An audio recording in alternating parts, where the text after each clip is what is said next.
Mindtree का result date आ चुका है, जो यहाँ पे हम डिटेल में समझने वाले हैं कंपनी का रिजल्ट, राइट। तो सबसे पहले बात आती है डिविडेंड क्या कुछ मिला यहाँ पे। तो डिविडेंड 53 पर इक्विटी शेयर का डिविडेंड इन्हें मिला है, जो Q1 में आपको मिल रहा है, राइट। ठीक है, कंसोलिडेटेड हम रिजल्ट कवर कर रहे हैं। यहाँ पे अमाउंट मिलियंस में दिए गए हैं, मैं आपको परसेंट में समझा दूंगा, कोई बड़ी बात नहीं है। ठीक है, यहाँ पे बात आती है टोटल इनकम की। सो इनकम आप देखेंगे तो यहाँ पे दोस्तों 1,18,634 मिलियन का कंपनी को नेट इनकम हुआ है इस क्वार्टर में। पिछले अगर हम साल से कंपेयर करें या पिछले क्वार्टर से, तो पिछले क्वार्टर में हुआ था 1,14,664 मिलियन का, एंड पिछले साल कंपनी का 1,02,327 मिलियन का। यहाँ पे अगर हम देखें ईयर ऑन ईयर बेस पे, तो ईयर ऑन ईयर बेस पे जो रेवेन्यू है उसमें 18% से ग्रो हुआ है, और क्वार्टर ऑन क्वार्टर बेस पे कंपनी का रेवेन्यू में 2.8% से ग्रो हुआ है। ये आप नोट कर लीजिए। ठीक है, परसेंटेज में आपको समझ में आ जाएगा। अब बात आती है कंपनी के एक्सपेंसेस की। तो एक्सपेंसेस भी उसी हिसाब से हुई है दोस्तों। 98,850 मिलियन का यहाँ पे खर्चा हुआ है, राइट।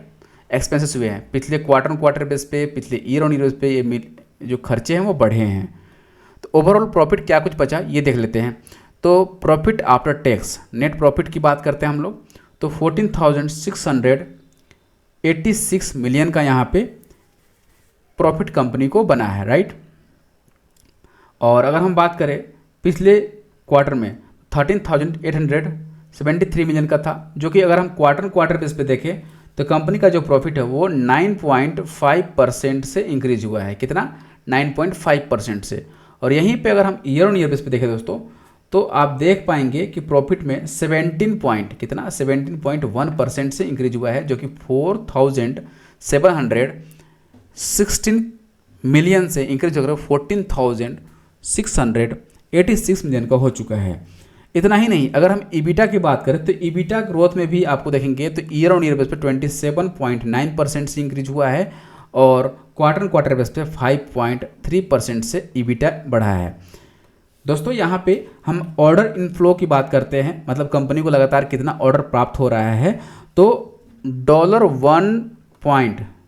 इसको डॉलर मान लीजिएगा आप, $1.6 बिलियन से 63 बिलियन से ये बढ़कर 1.68 बिलियन का हो चुका है इनका ऑर्डर इनफ्लो, जो 3.1% से इंक्रीज हुआ है। यहीं पे क्वार्टर बेस पे थोड़ा सा दबाव रहा है। अब बात आती है दोस्तों कंपनी की गाइडेंस की। मैनेजमेंट गाइडेंस बहुत इंपॉर्टेंट हो जाती है। सो यहाँ पे मैं आपको बताना चाहूँगा कि कंपनी के CEO और MD की तरफ से जो अपडेट आई है मैनेजमेंट गाइडेंस में, वो कॉन्फिडेंस में है, ग्रोथ और मोमेंटम को लेकर कंटिन्यूसली रह सकती है।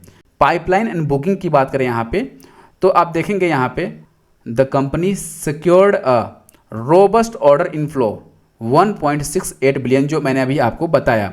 तो 1.68 बिलियन का इनका रोबस्ट ऑर्डर इनफ्लो बढ़ा है, और ये कंटिन्यूसली इन्हें ऑर्डर बुक मिल रहा है, इनका ऑर्डर बुक में इंक्रीजमेंट हो रहा है। ये यहाँ पे साथ साथ AI को लेकर भी ये काफ़ी कॉन्फिडेंस है, मतलब गाइडेंस अच्छी है दोस्तों।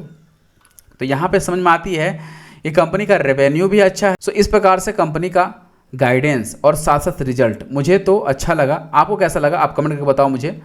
और इस रिजल्ट के दम पे LTI माइंडट्री का मूवमेंट कैसा रहने वाला है ये कल देखना बड़ा इंटरेस्टिंग होगा। लेकिन अब 2 दिन का वीकेंड हो चुका है, तो पॉसिबल ये डाइजेस्ट हो जाए और आपको एक न्यूट्रल मूव देखने को मिले। लेट्स सी क्या मूवमेंट मिलता है। रिजल्ट अच्छा है दोस्तों, एंड गाइडेंस भी अच्छे हैं, डिविडेंड भी कंपनी अच्छी दी है। तो ओवरऑल IT का जो रिजल्ट अभी तक TCS के बाद LTM लिमिटेड का देखने का मिला, वो भी अच्छा लगा मुझे। ओके, आपको कैसा लग रहा? आपका क्या यहाँ पे पोजीशन है कमेंट करके बताइए। और कोई भी ट्रेडिंग या इन्वेस्टमेंट करने से पहले खुद से एनालिसिस जरूर करें। Thank you so much, take care.